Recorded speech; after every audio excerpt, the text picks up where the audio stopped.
Are we on Instagram Live? I think we're live. We're live. We can't play music or they'll turn us off. Yeah, or something. We're out of, well, first off, it's been a while since we've done one of these. I don't even know. Captain Underpants, maybe? Yeah. Captain Underpants might have been the last one. Probably. And I'm thinking even farther back to since we've done it in a car. Oh, just like right out of the theater. We decided to do it for this one since we just saw Creed 2. Yeah. It just came out. Rocky 8. Rocky Part 8. Creed 2. Creed 2, aka Rocky 8. Wow. So, a little bit of background. I saw all the Rocky movies for the first time a couple months ago. And I really like all of them. And what do you think about the Rocky series? They still hold up. I mean, some more than Rocky 5. Than others. Rocky 5, of course, is our favorite. But it's got to be in there. There's always little things about Rocky 5 I still enjoy. I mean, I mentioned to you, I like the ending fight in that one. I like the little scenes with his son. I like even the little flashback.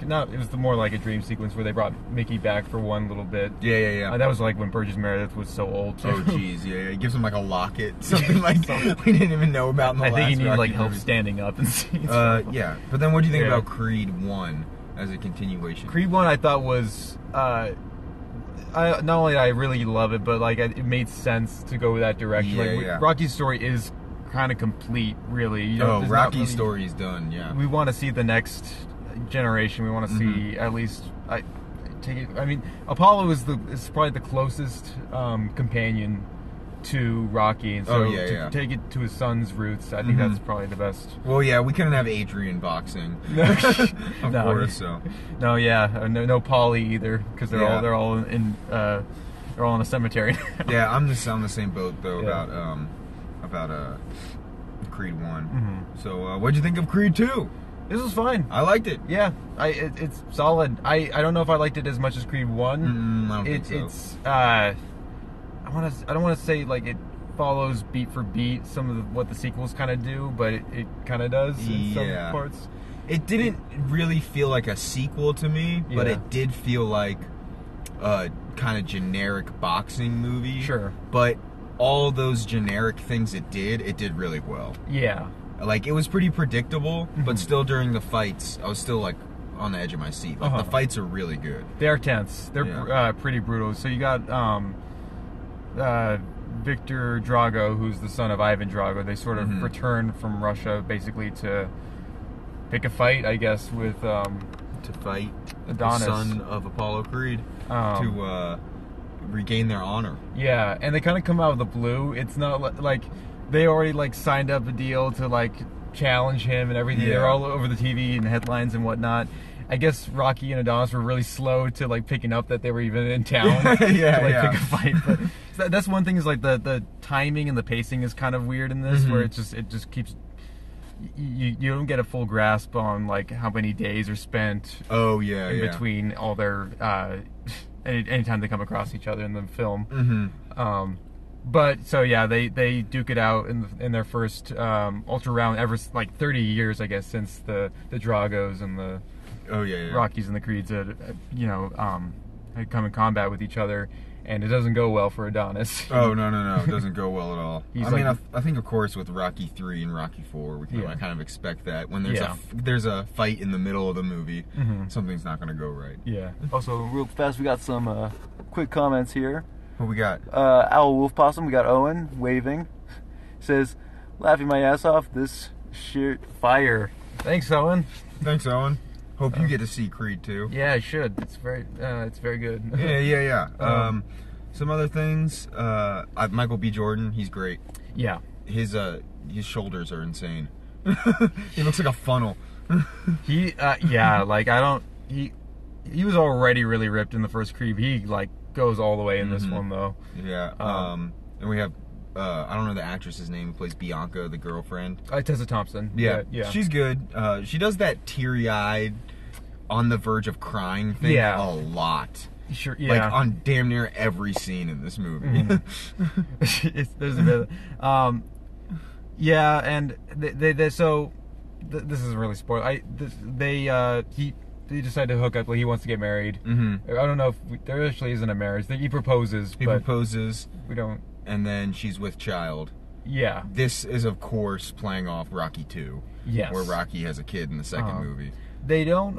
What I did like is that the pregnancy is not played up to be a big deal. They both wanted a child at one point or another, and they just kind of roll with it. Yeah. And I'm glad it wasn't like it didn't hinder or distract from what was really like the main plot, at least, which was just like kind of regaining that honor, basically. Yeah, I mean, the plot to all these Rocky movies are pretty much the same. Eventually, at the end of the day, rehash. Yeah, at the end of the day, like the whole series is just about.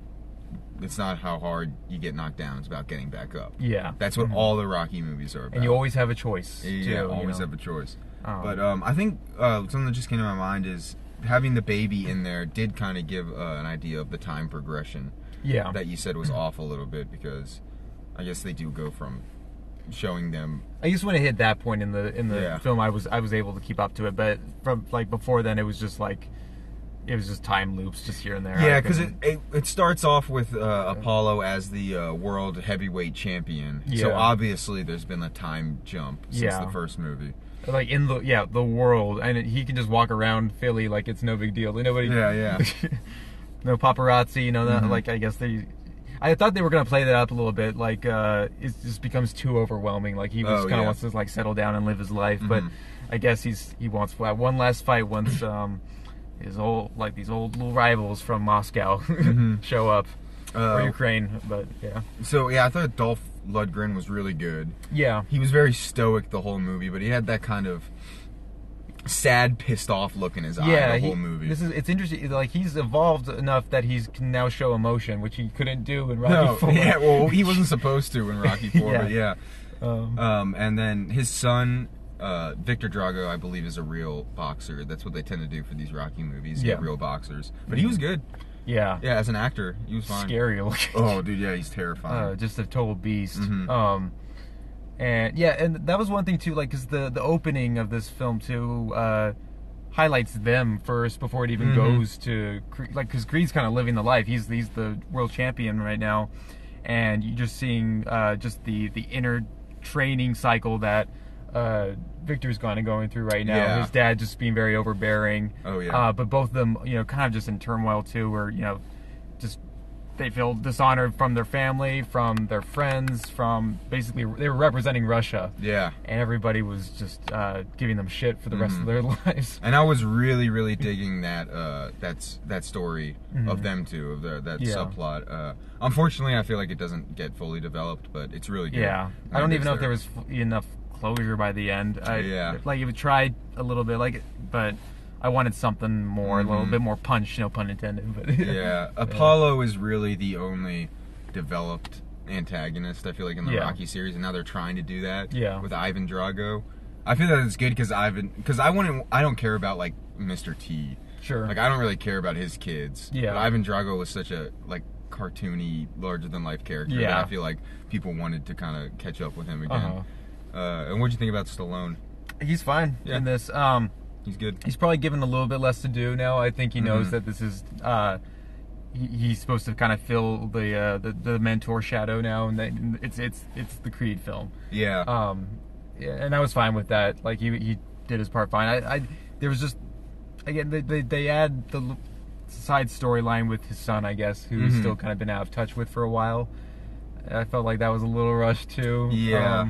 Like if they were gonna tell that story, like at least have a few more scenes that kind of developed where their relationship was heading. Because I know it was Rocky and Rocky Balboa. Oh yeah. We don't. I guess we never got to see him in Creed, and now it's like, oh, he's relevant again. So I don't know. I mean, we do get a couple solo Rocky scenes to try to develop, but mostly he's in it trying to motivate Creed. Yeah. And stuff. But I think Creed, his story is filled out like as much as they could do. Yeah. So yeah, I think at the end of the day, it's good in the Rocky series. If you're looking at the Rocky series as just the Creed series, it's definitely a good sequel. And who knows, they might do a third one. Who directed this? This was I heard it was like the editor of the first. Yeah, it wasn't the Creed. same director. It wasn't Ryan Coogler. No, because he's just the producer. Yeah, because he went on to do Black Panther and then something. I think he's working on something else. I don't know. Okay. But I mean, in terms like I don't know if I would have been able to tell, because if it was the editor, like I could tell it was very much in the same vein completely. Like after the title sequence, it's like a one take. It like goes on for 3 or 4 minutes. Oh, that's right. In the dressing room and stuff. Yeah, and it's like a cool like little throwback to the last film where it was just that one take in the ring. So it's shot really well. It's kinetically edited. Performances are all around really strong. I like too also that it keeps that somewhat grounded nature that we like about the original Rocky, where it's like you could buy that this is roughly the real world. Yeah. The way it's shot, the way a lot of actors act in the background, and there's always like a little bit of realism to it. Yeah, there's no robot servants in this one like in Rocky 4. I thought I did think he was gonna get, when he gets the Drago, when he gets the gift of his dad Schwartz, basically. Oh yeah. I thought he was gonna get like a robot friend coming in last minute too. He was like, here's Polly's robot. Yeah, show it. They don't go that cheesy, but that is in canon. That's the one thing we can always take to heart. Yes. Before we continue, got a couple more comments here. We have my friend Iris has joined. Hello, Iris. Hello, Iris. Good to hear from you. Is that Soulstar? Oh, it says review A Star Is Born. I hear the movie's good. I haven't seen it yet, but I do want to see it. How was A Star Is Born? Is there a musical number where Adonis Creed represents America for 5 minutes? You know? Ooh, I did mention that to you in the movie. Oh yeah, so because they were showing news clips of Rocky 4, and I said, why aren't they showing the clips of him singing with James Brown? That's like the biggest gut punch too, where it's just like Apollo Creed basically taunting Ivan Drago in that movie for at least 4 minutes. It goes on forever. It does. It's like its own music video. And, but there wasn't that, but there was a little music number with Creed's girlfriend. That's at right. the end. I don't want to spoil anything, but it was a little cheesy. I was like, you gotta have that little bit of cheese, I suppose, in a film like this, but yeah. What do you think about the training sequence? Because I always look forward to those. Yeah, it wasn't the best. No, it definitely wasn't as good as the Rocky 4 training sequence. Yeah, like that one it's like, we're gonna take you to the snow and the snowy mountains, buddy, and we're gonna like roll like 10 logs over like 10 miles of track. Yeah, he trained in a different terrain, which was cool. I don't want to spoil it, but unfortunately, it looks like with these Creed movies, they've ditched the Rocky training music in favor of a Creed training music, which is cool, but it's nowhere as good as the Rocky training music. I'm sorry. It doesn't have that nostalgia. It doesn't have that funky bass. I do like the OST though in this, where it's like they do like bring back the older soundtrack, but it's more harmonized, or they'll do like a softer beat, and it's just kind of playing in the background. Like those are good. We do get the Rocky theme, not during when he's training, but you do get hints of it until it kind of builds up towards the end of the movie, which is cool. Yeah, you can always hear hints of it throughout the little melody. I feel like I'm thinking at this point that they're more focused on kind of just like separating themselves a little bit more from the Rocky. Like definitely. They know that those are their own thing, and this is something new. So it's like we'll add like tidbits, but we'll want to make it more original. Yeah, it's a great example of a soft reboot. Creed 1. Yeah. So I'd say overall pretty good, and I would recommend it for this Thanksgiving holiday. We haven't seen a lot of the other films that are out right now. I know there's Wreck-It Ralph 2, there's Widows out right now. There's Overlord was good. Overlord. Yeah, and there's the Oscar films are coming. Like, this is the season now too. Although I have not really been reading up on any, except for like The Favorite and a couple other ones. What about the trailers? Yeah, we got The Mule. I want to see The Mule. That's the one I'm most anticipating. He looks so old. Yeah, but this is cool because he had an old drug dealer. Yeah. When Clint Eastwood's in the right environment, he's great. Like Gran Torino, he's perfect for that. Yeah. Has he been in anything since Gran Torino? He's definitely directed. He has to have done something. Yeah, I can't recall anything else. Like mostly just directing stuff, and his directing I always found kind of hit and miss. Like I feel like his best film that I've seen of his that he's directed was Play Misty for Me. That was back in the 70s. Have you seen Letters from Iwo Jima? Yeah, not for a long time. But, I've never seen that. I hear that's a good one. That's a good one. But like his recent stuff, I didn't really They should bring back Dirty Harry. Do one last out of retirement Dirty Harry comes movie. back. I wonder if all the films would be in canon, because they go all over the place. Oh yeah, I haven't seen the first one. Yeah, we got the Viper, which is with Susan Sarandon.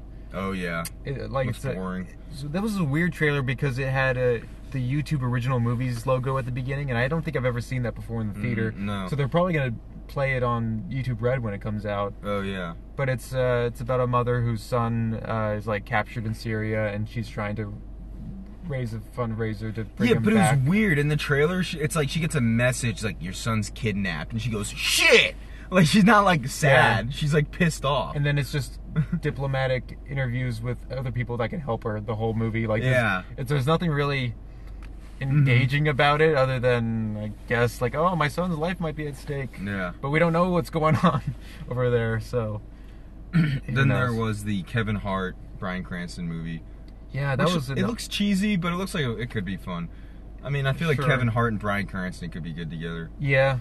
That was like a duo I wasn't ever expecting. It's gonna be a cheesy, feel-good movie. Yeah, a lot of these were like for February and January releases, and who knows what kind of films you're gonna get in those. Hey, remember John Wick 2 came out in February. That's right. I mean, there's always that was one of my favorite films of that year, 2017. Split came out in February as well. It just depends on. Yeah. Sometimes there's good stuff. I don't know, but usually it's shit. Yeah, not that many great trailers before this, but $10 tickets. That was a surprise. I thought we were going to be spending more. Oh yeah. Yeah. All right. That was Creed 2. Yep. Highly recommend. And you should get out of your car now. And I'm glad we got to do this. Have fun. All right.